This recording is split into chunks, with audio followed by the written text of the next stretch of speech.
It was 1 a.m. and I, Rafael Cardenas, had been inside the bakery for more than 3 hours. The wood-fired oven crackled with that hollow sound that had always reassured me. But that night, something in the air was different. The heat was uneven. There were cold spots, as if the fire were breathing in spurts. As I kneaded the second batch of bread rolls, I heard a knock inside the oven. It wasn't wood settling or bricks expanding from the heat. It was something else, something moving. I opened the door carefully, expecting to see a loose ember, but what I saw was a swift shadow that hid among the flames as if it had been waiting for me to look. I stood still for several seconds, the heat of the oven hitting my face. I slammed the door shut, more out of instinct than logic. I tried to justify it. Exhaustion, tired eyes, reflexes. But as the dawn advanced, the feeling that I wasn't alone grew more intense. Every time I opened the door, I swore something was backing up, always just inches from the edge. At 2:30, I decided to make pineapple empanadas. It was the quietest part of the night, but my nervousness made me work faster. When I put the tray in, a cold air blew out of the oven, so real it made my skin crawl. An oven running at 7 ounces can't release icy cold air. I stepped away immediately, my heart pounding in my ears. To distract myself, I started cleaning the counter area. As I was scrubbing a tray, I heard a low murmur, like a whisper behind the oven door. I opened it quickly, determined to tackle whatever it was. The embers were still, but the fire didn't sound like it always did. It burned below, as if mumbling something I couldn't quite make out. Later, as I was taking out the third batch of shells, I noticed something that made me freeze. One of them had a strange pattern on its surface, curved lines forming something like an eye. I mentally reviewed every cut I had made, every movement. I hadn't made that. I tried to take it as a coincidence, but as I arranged the entire tray I saw that other pieces had similar, though more subtle, marks.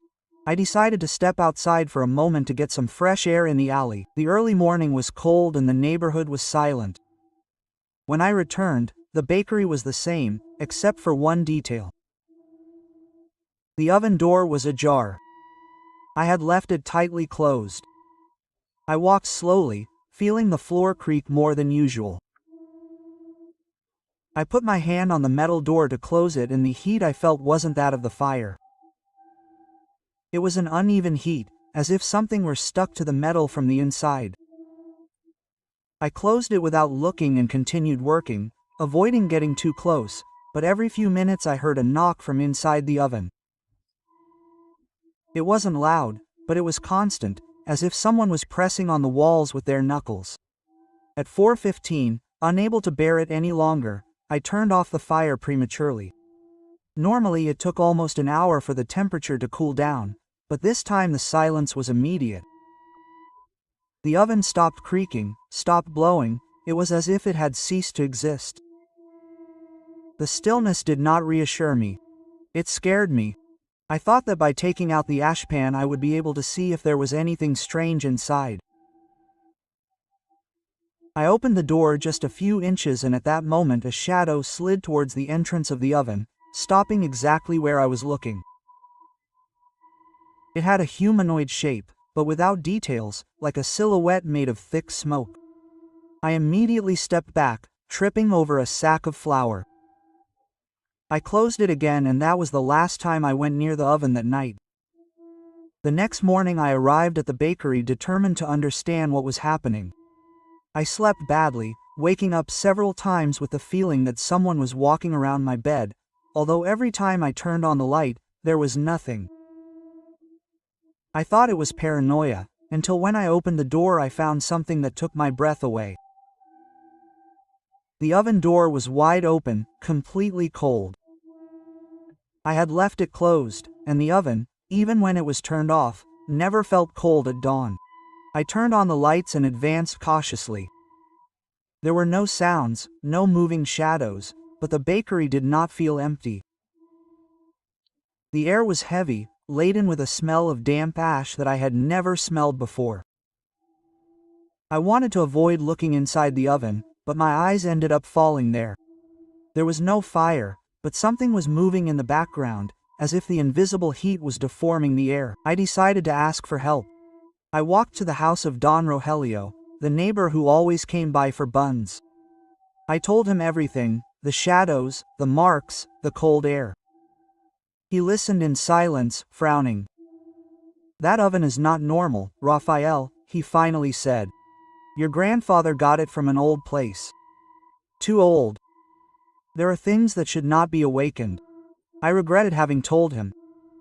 His words only increased my unease. Still, I agreed to go back to the bakery with him to check on the oven together. But when we got there, the atmosphere had changed. The smell of ash was stronger and the lights were flickering, something that had never happened before. "Don't go in," he said. "Not today." His voice wasn't one of advice, it was a warning, but my bakery was my life and I needed answers. I ignored him. I walked toward the oven, each step heavier. There was no fire inside, but something was shaping itself between the inner walls, as if the darkness was breathing. Then I heard it. A low, almost childish whisper, repeating a word I didn't understand until I repeated it in my head. It was my name. I stepped back, but the oven door closed on its own. The slam echoed throughout the place. The lights went out a second later. I stood in the dark, my heart pounding. Then something walked behind me. It wasn't a firm or heavy step. It was like the scrape of bare feet dragging on a cement floor. I turned on the flashlight on my phone with a shaking hand. I didn't see anything, but I was no longer alone. I felt it behind me. That uneven heat, identical to the metal of the oven, creeping up my back. I threw open the bakery door and ran out. Don Rogelio was a few meters away, pale, as if he had seen something come out behind me. He didn't say anything. Neither did I. I closed the bakery that same day and never turned that oven on again. But the worst came later. That night, as I tried to sleep, I heard the same rustling of the oven. At first I thought it was coming from the street, then I realized it wasn't coming from inside my house. I got up slowly, checked room by room, nothing. But when I entered the kitchen I froze. The surface of my stove had soot marks, marks that formed the same curved line, the same eye that I had seen in the bread. Since then, I wake up every dawn at the same time, feeling that uneven heat behind me. Sometimes I hear creaking sounds in my kitchen, as if someone is opening a metal door very slowly. I don't know what came out of the oven that early morning, but I know it didn't stay there. And every time I get up to get a drink of water, I have the feeling that something is sitting in front of the old, unlit oven, even though there aren't any in my house anymore. It was almost midnight when I took the elevator to the 23rd floor. I, Luis Heredia, a night janitor, knew every corner of the corporation well, but that level always had a different vibe. It wasn't fear, it was a feeling that someone else was working up there. Even when the offices were empty, when the elevator door opened, the air was colder than usual. I went in with my card and began the routine. Glass, desks, trash. Everything was so spotless that it looked more like a stage set than an actual workspace. When I got to the boardroom, I saw something that shouldn't have been there. A gray folder perfectly placed in the center of the table, as if someone had left it for me to find. I hesitated for a few seconds, but curiosity got the better of me. I opened it. Inside were documents with internal seals, bank transfer tables, underlined names, and something that unsettled me. A list titled Personnel Under Surveillance. I recognized a few names, people who, I thought, had resigned months ago without explanation. I quickly closed the folder. I felt like the 23rd floor had fallen completely silent. I kept cleaning as best I could, but my attention was split. Every reflection on the glass made me turn around, convinced that I would see someone standing behind me, but there was no one there. Things got weird the following night. The folder was no longer in the meeting room, but when I got to my locker, I found a note folded between my gloves. Don't open what you don't understand. I didn't recognize the handwriting, but I did recognize the sense of threat. At 2 in the morning, while I was cleaning a large window, I noticed that the hallway camera slowly panned toward me. That wasn't happening. They had a fixed range. I froze. I felt the lens shift a little more, pointing directly at my face. I turned off my lamp and quickly went to the bathroom to get some air. When I returned to my cart, there was another note. Final warning. I didn't tell the guards anything. I knew they were also under surveillance. When I got home, however, I instinctively checked my backpack. My key had been moved, the lock was open, nothing was missing, but it was obvious someone had been searching for something. On the third night, what finally shattered my composure happened. As I was emptying a trash can in an office in the back, I noticed a drawer was open just half an inch. It shouldn't have been. I pushed it to close it and heard a metallic sound inside. It was a small key taped to the bottom of the drawer. It had a number engraved on it, 23B. I knew immediately that there was something important. It took me half an hour to muster up the courage. I walked to the conference room, straight to the locked cabinet that I had always ignored. I inserted the key and turned it. It fit perfectly. Inside was a laptop turned on with no password. On the digital desktop was a single file, internal monitoring, and a black folder with printed documents. I opened it. There were names, dates, addresses, descriptions of corporate employees, and the word pending registration repeated several times. The worst thing was seeing a photo of me taken from an interior camera in the building at an angle I had never seen before. My stomach hurt. I closed the folder and turned off the laptop without thinking. As I put everything away, I heard footsteps in the hallway. They weren't the footsteps of a security guard, they were slower, as if someone was walking deliberately toward the meeting room. They stopped in front of the door. They didn't knock.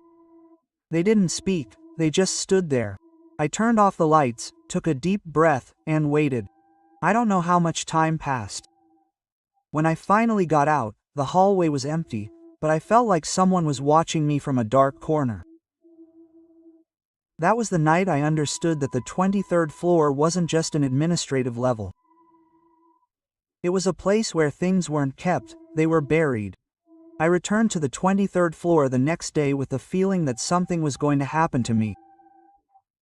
I hadn't slept, and every noise in the building had woken me as if someone else were checking my apartment.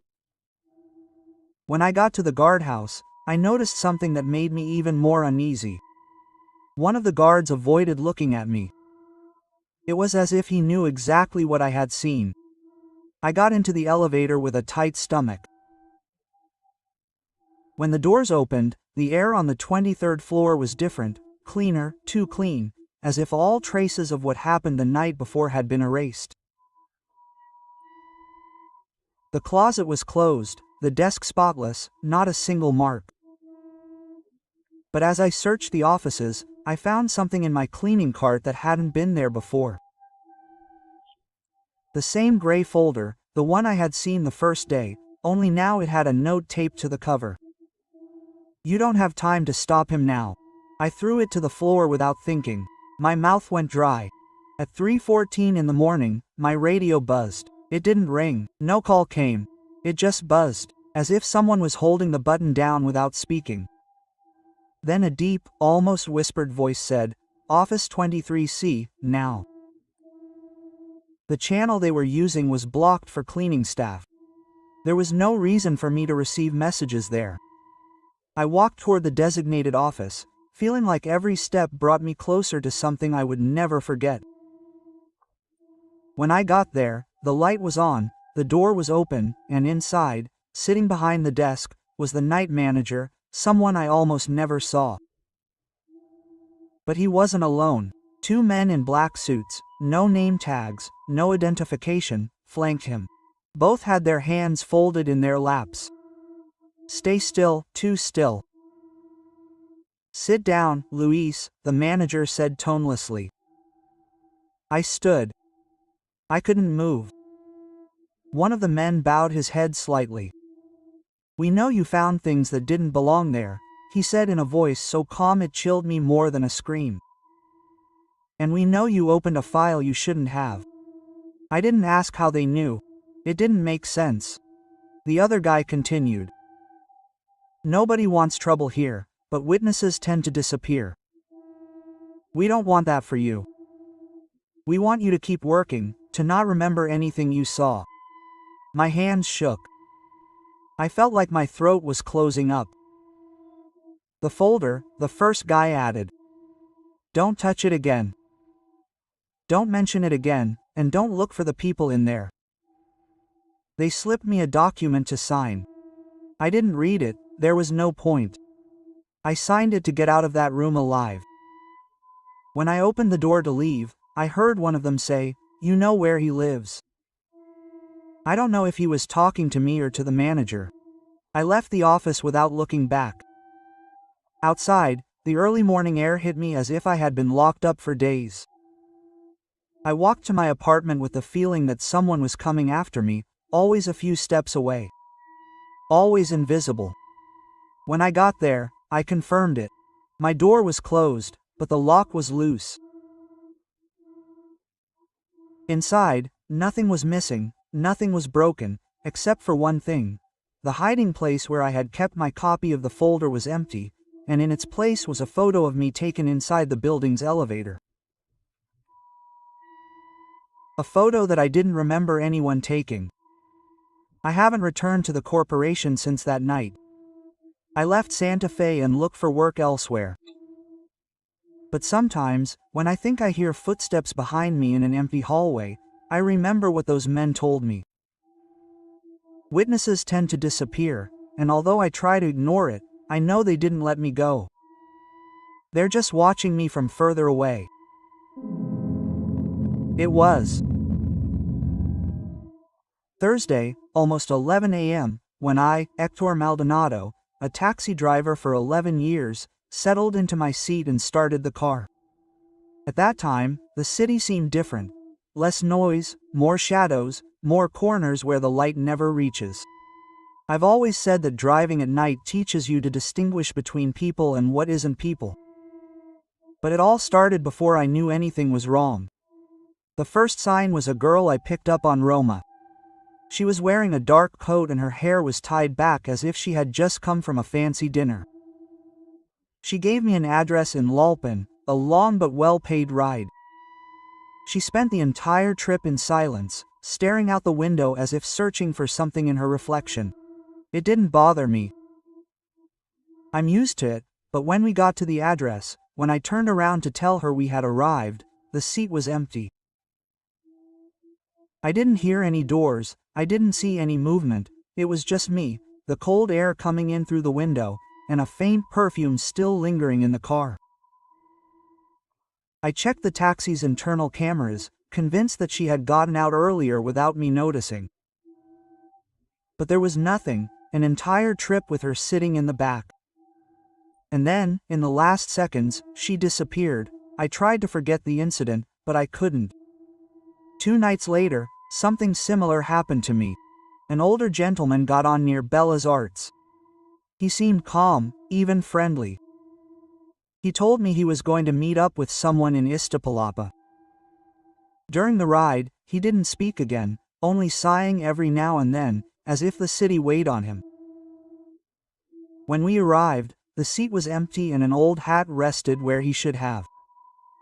I began to notice a pattern.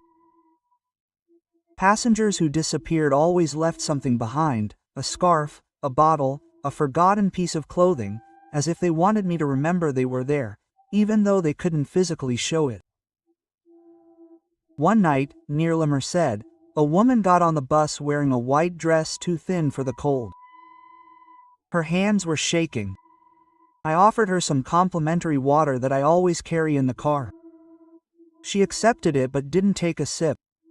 She asked me to go to a hospital in Coyoacán. When we arrived, she wasn't there, but the bottle was still on the seat, cold, unopened, and with the print of her hand fogging up the plastic. That's when I started to feel scared. Seriously, it wasn't tiredness or imagination anymore. Something was using me as a route. I talked to a base colleague about it. I thought he would laugh, but he got serious. It happens sometimes, he told me. There are people who try to get to places they can't get to. And if they grab you while driving, good luck getting rid of them. That phrase haunted me all week. The next morning, as I was passing through Insurgents Sur, a young man waved me down. He got in quickly, without looking back, as if he were running away from someone. He had a worn backpack and was breathing heavily. Zacamilco, he said without further ado. He didn't calm down during the ride.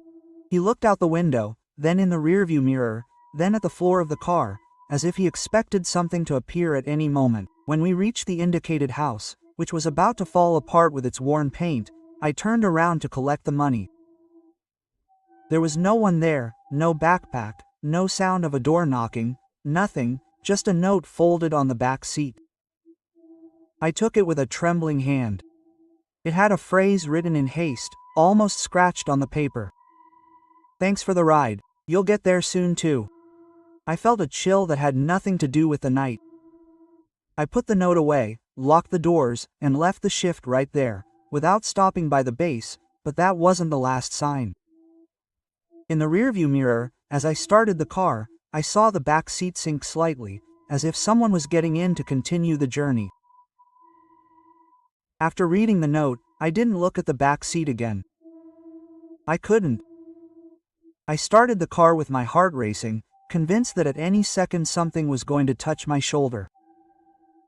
The taxi's radio started to emit static, a low interference, like a whisper inside the dashboard.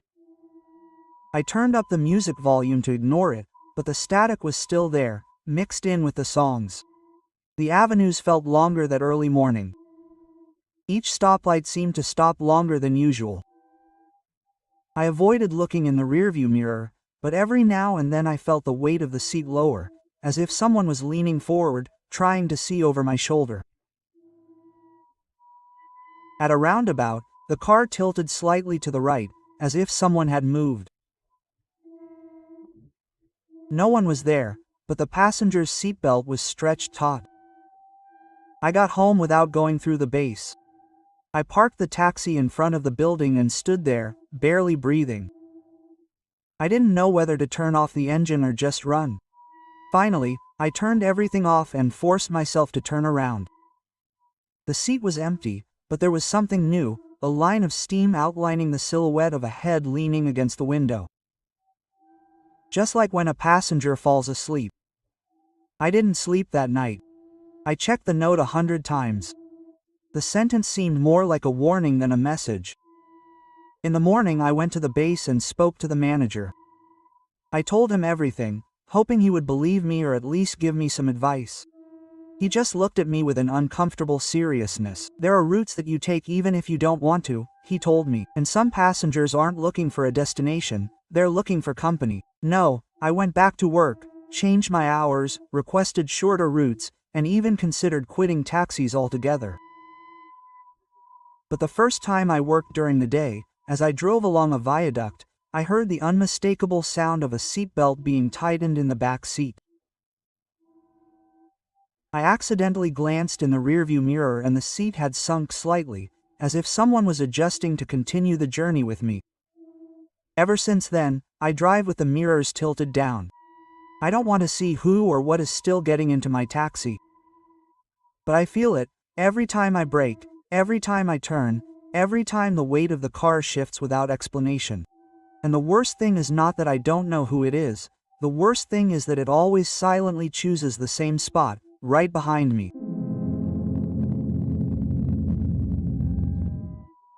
It was almost 2 in the morning when I, Diego Valdez, a night delivery driver for 3 years, received the first notification of the night. My pointer was shaking as usual and I could barely keep my eyes open with a cold coffee of Loxo. The address on the order said Callejon de los Olmos 345. I couldn't find it, but in this job, as long as the app pays, it goes without asking. I got to the alley and the car barely fit. The streetlight flickered, illuminating houses with windows covered with cardboard. I walked to door 3245. I rang the doorbell. No one answered. I was about to cancel when a soft, almost shaky male voice said from inside, "Leave it there, please." I dropped the bag on a rusty stool and walked back to the car without looking back. When I marked it as delivered, the app responded with a strange message. Order with no record. No name, no history, nothing. I thought it was a system error. It wouldn't be the first time. The next night I received another strange order. This time in Lalpan. The GPS took me to a lot fenced in with sheets of metal. There was no house, no door, no doorbell. When I tried to dial the customer, the call cut off without ringing. A minute later I got a message. Leave it by the entrance. There was no entrance, but there was an opening in the sheets. I left the food there. When I got back to the car, the app marked the order as complete and the tip instantly dropped, more than I make in a night's work. The strange deliveries became frequent. Addresses I didn't recognize, streets with no lights, houses that looked like they had been abandoned for a long time, years. One early morning, in a denser neighborhood, I left an order at an old door. As I stepped outside, I heard someone open it, but no one came out, just the sound of short, heavy breathing, just on the other side. I began to feel that something was wrong, very wrong. These weren't dangerous areas, they were empty areas, as if I had entered a map that the city had long forgotten. The worst night came with a heavy storm. It was raining so hard that the streets felt like rivers. The alarm rang and I saw the address, an alley in the Doctores neighborhood. I hesitated, but accepted. The pointer skidded around every corner and the drops hit the windshield like stones. I got to the alley, there was no one there. The sound of the rain was so loud that I felt the air vibrate. I got out with the bag in my hand and when I touched the rusty gate, a voice behind me said, "Leave it there, young man." I turned around. There was a tall, thin, soaking wet man in a dark overcoat and a hat that covered most of his face. I didn't see his eyes, I didn't see his expression, just his motionless figure in the storm. I nodded without saying anything. I put the package on the ground. He didn't move, not a step, not a gesture. He just watched me, or at least that's what it seemed. When I got back to the pointer, my hands were shaking. I started the engine and checked the app. Order delivered, tip 1,000. I stared at the screen. No one tips like that. No one in the early morning. No one at an address that doesn't even appear on Google Maps. It was the first time I felt truly afraid to continue doing this job. Something didn't add up. The addresses, the voices, the houses that seemed uninhabited, but where someone was always waiting for food as if it were the only thing they received.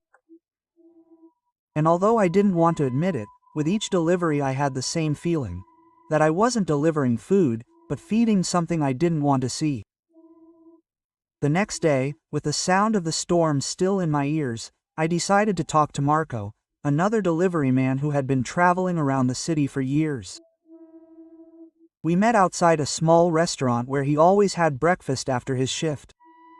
I barely mentioned Callejon de los Olmos to him. He put his silverware down on the table. 345 Olmos, he asked in a low voice. That house burned down 10 years ago. A guy died there. No one has lived there since then. I felt my stomach turn and the ground thicken. I continued. Marco frowned, as if I was forcing him to remember something uncomfortable. It's just wasteland, he said. Since they closed a factory in 2011, there are no houses, no people. If you left an order there, you left it for no one. My heart started to beat faster. And where is Doctor's address? I finally asked. Marco fell silent. He took a deep breath like someone deciding whether or not to tell what he knows. Diego, that alley was closed years ago. Homeless people died there. No one goes in, no one goes out, much less at 3 in the morning. I leaned back in my chair, unable to process it. What I had seen the night before, the man in the skinny coat and hat. It made no sense. At least not a human one. Look, Marco said, leaning toward me. Some delivery people had told me similar stories. Phantom addresses, self-reporting orders, huge tips. When you start receiving deliveries like that, they're looking for you. I don't know who, I don't know why, but it's not a normal job anymore. I felt a weight on my chest, a cold weight. That same afternoon, sitting in my car damp from the rain the night before, I opened the app. I had a new notification. Pending order. Old reservation address, estimated time, 12 minutes. But it didn't show the map, it didn't show the customer, just that phrase, Reservanta, a place that didn't exist. Without thinking much, I uninstalled the app. My phone went silent, as if the device had been holding its breath. I returned home trying to convince myself that it was over, that all I had to do was quit my job to get away from all of this. I was wrong. That night, while I was eating dinner in front of the TV, I heard my cell phone vibrate on the table. I checked it. It wasn't the app, it no longer existed, but an email with no sender. The subject was simple. Thank you for your delivery. And in the body of the message there was only one line. You always arrive on time. The attachment was the worst. A photo of me taken from behind while I was delivering the order in the Doctor's neighborhood. The night of the storm. I was alone, completely alone. And yet someone was watching me. Since then, I haven't made night or day deliveries. I changed my number, my phone number, and my routine. But once a week the same email arrives, always with the same phrase, thank you for your delivery. As if they were still waiting for the next one, as if there was no way to get off the map I had accidentally entered that night. It was Thursday. I, Hector Salgado, went up to the 23rd floor, the cleaning cart creaking behind me. That level had always made me uneasy. It wasn't like the others. There were no forgotten cups, no scattered papers, no misplaced chairs. Everything was spotless, almost artificial, as if a second before it had been on display for a magazine. I entered the meeting room. The smell of polished wood and cold air was different up there. I put down my thermos and started cleaning the tables. That's when I saw it. A black folder perfectly aligned in the center of the table as if waiting for someone. It had no label, no dust, it shouldn't be there. I opened it thinking it was just a forgotten folder, but as I flipped through the pages, my ears started buzzing. Irregular bank movements, executive names, duplicate signatures. Everything pointed to a huge fraud and, worst of all, recent dates, some even from the same day. I heard a creak behind me. I slammed the folder shut. There was no one there, or at least no one was there. I put the folder back in the cart, trying to act normal. I kept cleaning, but every reflection in the glass gave me the feeling that something was moving behind me, as if the entire floor was watching. When I finished, I went to a private office to empty the bins. When I opened a drawer, I found something taped to the back, a small, old, silver key. I grabbed it without thinking too much, and as soon as I held it, I felt a pressure in my chest, as if I had activated an invisible mechanism. I returned to the meeting room. I knew exactly which door to try. The metal cabinet at the back, the one that was always locked. The key went in smoothly, the click resonating like a gunshot. Inside was a laptop with no password and a thick folder with photographs, addresses, and brief descriptions. The faces were of employees from the same building, some recognizable, others not. They all had something in common. They had been reported missing. A shiver ran down my spine. I slammed everything shut. I felt watched, as if the very walls held a secret I shouldn't touch. That same night, when I returned to the booth to finish my shift, I found the first note on my cart. "We know you opened it, not signed, not typed, handwritten in fresh ink." I returned to my shift the next day with a tight feeling in my chest, as if someone had spent the entire night sitting on my shadow. I entered the building trying to act normal, but as soon as I got on the elevator, I noticed something that chilled me. On the mirror was a message written in steam, as if someone had exhaled directly onto the glass. "You are not alone here." I wiped it away immediately, shaking my head, pretending it was a coincidence, but I knew it wasn't. That night, things got worse. As I was cleaning the 19th floor, I heard the clear sound of footsteps on the marble hallway, steady, slow footsteps, of someone in no hurry. I poked my head out, my heart trying to escape from my chest, but there was no one there. The lights flickered and in the distance I swore I saw the silhouette of a dark suit entering the elevator. I had to lean against the wall to catch my breath. When I got home, still high on adrenaline, I went straight to check the shoebox where I had hidden the folder. I froze. The folder was gone. In its place was a photo of me taken from a high angle pushing the cleaning cart inside the 23rd floor. I had never seen that camera before, nor did that angle exist. That same night, around 4 a.m., I got a text from the night manager. "Stop by the office before you leave." I felt a pit in my stomach. When I walked in, he wasn't alone. Two men in dark suits and impassive expressions were sitting at the table. They didn't look like security, they didn't look like they were from the company, they didn't look like they were from anywhere I knew. One said bluntly, "We know what you found."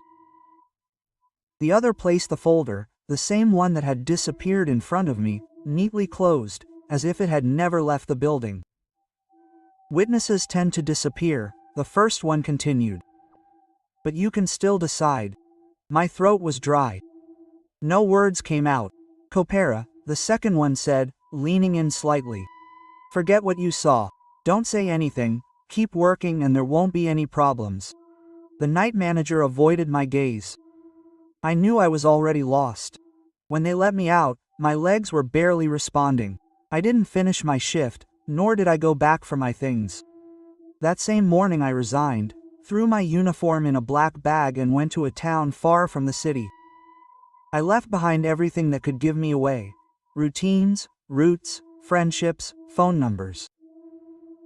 But some things are not left behind because every week since I left, a white envelope with no return address appears at the door of the hotel where I now work.